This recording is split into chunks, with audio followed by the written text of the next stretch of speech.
PDKA melihat bagaimana kita sebagai pengikut Kristus harus dipisahkan dari segala sesuatu yang berdosa di dunia ini, dan karenanya menjadi orang asing. Selama hidup di dunia, bagaimana caranya? Coba dengarkan penjelasan Pak Leo. Shalom anak-anak, mari kita sama-sama tundukkan kepala, kita berdoa. Bapa dalam surga, kami boleh menyaksikan bahwa Tuhan pencipta alam semesta ini senantiasa memimpin dan menolong kami dalam hari kesehari yang ada. Bahkan Tuhan tak pernah memberikan kami sendiri di dalam menghadapi persoalan-persoalan hidup. Tapi Tuhan senantiasa ada beserta dengan kami.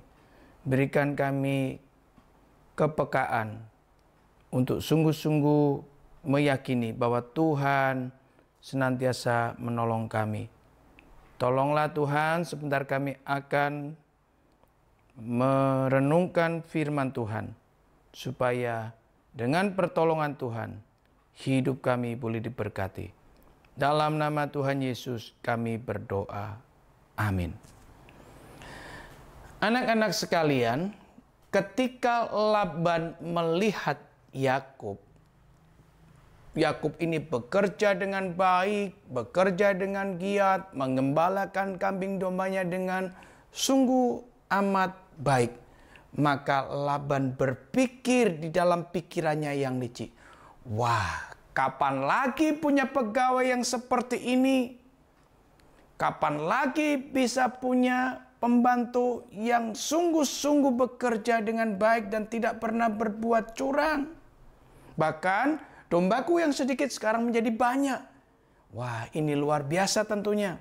Dan aku melihat bahwa Yakub menyenangi atau suka kepada Rahel. Nah, ini satu kesempatan yang indah aku akan tawarkan pada Yakub. Maka Laban berkata kepada Yakub, Yakub, tentunya sangat tidak baik kalau kamu sebagai saudaraku ini bekerja di sini tanpa mendapatkan upah. Bagaimana tawaranku? Maukah engkau bekerja padaku dan engkau mendapatkan upah? Tentunya Yakub mau, tetapi bukan uang yang diinginkan oleh Yakub. Yang diinginkan oleh Yakub adalah Rahel. Bagi Laban nggak masalah mau dapat Rahel yang dipilih atau Lea yang dipilih. Bagi Laban tidak ada masalah. Maka ketika Yakub memilih Rahel dan dikatakan itu kepada Laban, Laban langsung menerimanya dan setuju ACC, oke, gitu ya. Nah, maka saat itu Laban memberikan syarat. Syaratnya apa? Kalau kamu ingin dapat Rahel, oke, tapi kamu harus bekerja terlebih dahulu 7 tahun untuk mendapatkan Rahel. Bagi Yakub kerja 7 tahun, saya kerja. Maka dia kerja dengan giat, dengan tidak kurang semangatnya, dengan tetap penuh kejujuran. Maka Yakub mengerjakan semuanya itu. Dan Alkitab mencatat yang 7 tahun itu dirasakan seperti beberapa hari saja. Wah, luar biasa, karena memang cintanya Yakub itu begitu luar biasa kepada Rahel.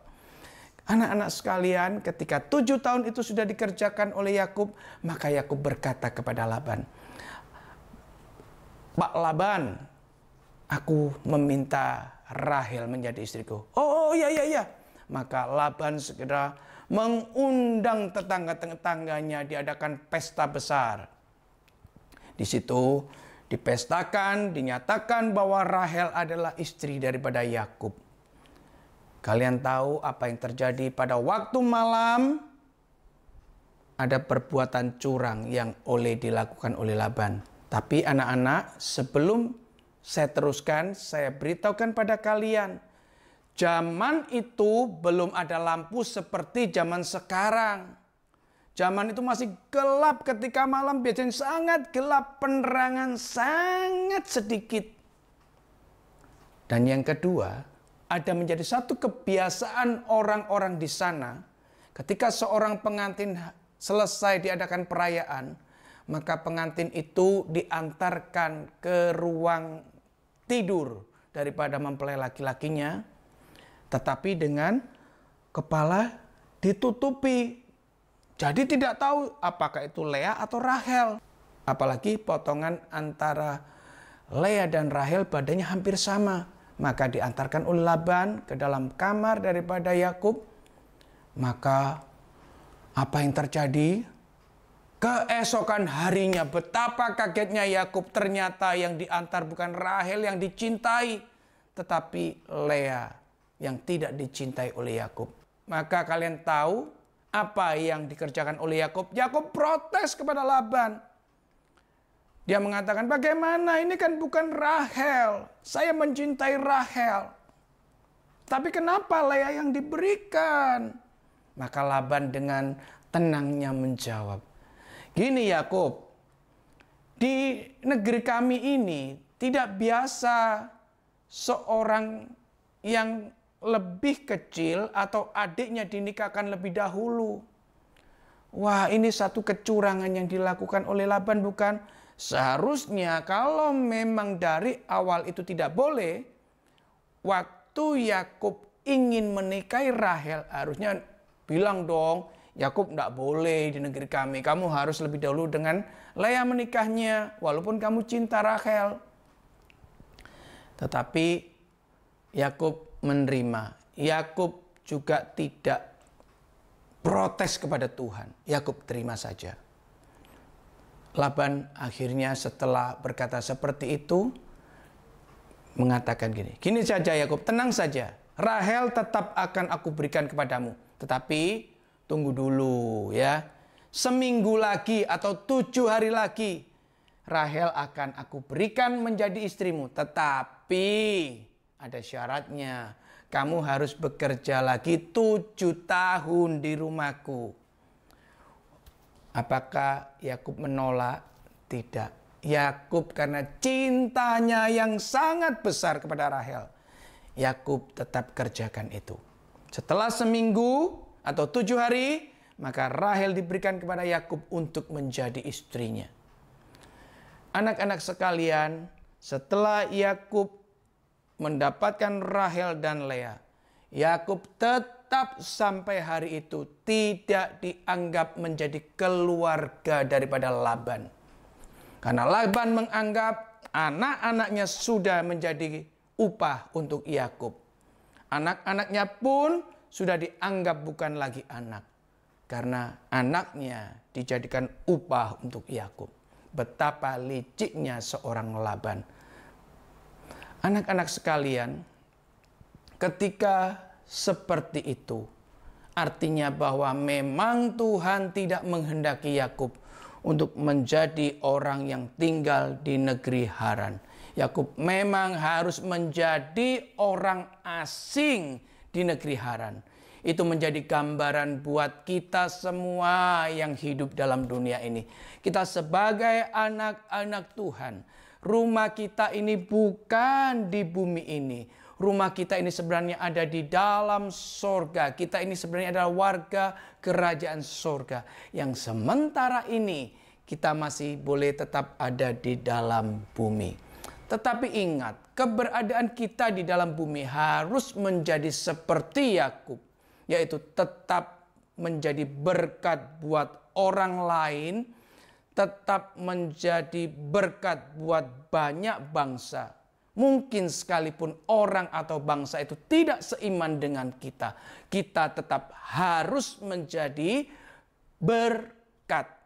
Anak-anak sekalian, kalau Yakub ini dipisahkan untuk tidak menjadi keluarga daripada Laban, sama kita pun dipisahkan oleh Tuhan untuk tidak menjadi serupa dengan dunia ini. Itu kata Alkitab. Supaya kita justru menjadi serupa dengan gambaran Yesus Kristus. Jadi di dalam pemikiran kita bukan pemikiran yang selalu seperti dunia yang berdosa. Tapi pemikiran kita seperti pemikiran Kristus yang selalu berpikiran sorgawi. anak-anak sekalian, kita bersyukur bahwa Tuhan senantiasa menolong kita, memampukan kita untuk kita menjadi orang-orang asing di muka bumi ini, tetapi menjadi berkat buat banyak orang. Anak-anak mau, puji Tuhan, anak-anak sekalian dan saya serta semua anak-anak Tuhan yang lain, kita harus menjadi orang asing di muka bumi ini, tidak menjadi serupa dengan dunia, tetapi harus menjadi berkat buat banyak orang, sekalipun orang itu tidak seiman dengan kita. Puji Tuhan. Mari kita sama-sama tundukkan kepala dan kita berdoa. Bapa dalam sorga, kami berterima kasih Tuhan sudah menolong kami semua untuk boleh mendengarkan renungan firman Tuhan hari ini. Bapa di sorga, kami berterima kasih kalau bumi ini bukanlah rumah kami, tapi kerajaan sorgalah rumah kami. Tuhan, tolong juga kalau Tuhan sudah memanggil kami diberkati, ajar kami juga Tuhan menjadi berkat bagi banyak orang di sekitar kami, sekalipun orang-orang itu tidak seiman dengan kami. Itulah panggilan hidup kami sebagai anak-anak Tuhan. Dalam nama Tuhan Yesus kami berdoa. Amin. Mengerti firman Tuhan itu sangat penting. Berham buat catatan bahwa kita dipanggil untuk meneladani Yesus dengan tidak memisahkan diri dari kehidupan umumnya. Namun yang benar adalah kita dipisahkan dari dosa dunia. Apakah teman-teman bersedia? Pasti oke bukan? Jangan ragu ya. Untuk lebih jelas, mari baca Kejadian pasal 29 ayat 31 dan Kejadian 30 ayat 21. Sampai jumpa teman-teman.